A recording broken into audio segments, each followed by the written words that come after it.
ધોરાજીમાં આધુનિક સિવિલ હોસ્પિટલમાં નિષ્ણાત તબીબોનો અભાવ જોવા મળ્યો।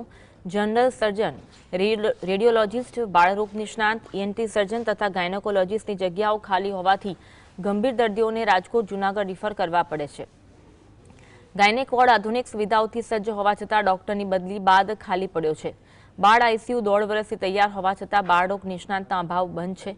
જૂનું બિલ્ડિંગ 1 કરોડ 80 લાખ રૂપિયાના રિનોવેશન બાદ ઉદ્ઘાટનની રાહ જોઈ રહ્યું છે। અધ્યક્ષે પણ ડોક્ટરોની ઘટનો સ્વીકાર કર્યો। આસપાસના 80,000 લોકોને સ્થાનિક સારવાર મળે તે માટે તાત્કાલિક ભરતીની જરૂર છે। આજે સિવિલ હોસ્પિટલની અંદર ઘણા વિભાગોની અંદર કાયમી ડોક્ટરોની નિમણૂક નથી થઈ। ખાસ કરીને જનરલ સર્જનની નિમણૂક ન હોવાના કારણે લોકોને પારાવાર મુશ્કેલી પડે છે। એક્સિડન્ટ જેવા ગંભીર અકસ્માતોની અંદર જૂનાગઢ અથવા તો રાજકોટ રિફર કરવામાં આવે છે અને સમયસર સારવાર નથી મળતી।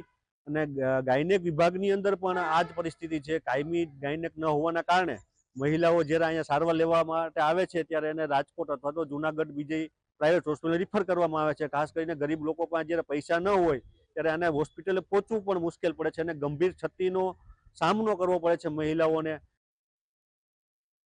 એસડીએસ ધોરાજી ખાતે 80% વર્ગ 1ની જગ્યાઓ ભરાયેલી છે। મુખ્યત્વે જે ખાલી છે એમાં રેડિયોલોજિસ્ટ જે અઠવાડિયામાં 2 દિવસ ઉપલેટાથી આવે છે, ગાયનેકોલોજિસ્ટ જે અઠવાડિયામાં 3 દિવસ પડધરીથી અને 3 દિવસ ગોંડલથી આવે છે। સરકારશ્રી ઓર્ડર કરેલ છે, ગોંડલથી હમણાં આવતા નથી। બાકી જનરલ સર્જન છે, ઈએનટી સર્જન છે ની જગ્યાઓ ખાલી છે। જૂના બિલ્ડિંગની વાત કરીએ તો જૂના બિલ્ડિંગ અમારી સરકારની જે એજન્સી છે પીઆઈયુ મારફતે રિનોવેશન કરી અમે હેન્ડઓવર લઈ લીધું છે। એમાં ફાયર સેફ્ટીની કામગીરી હાલ ચાલુ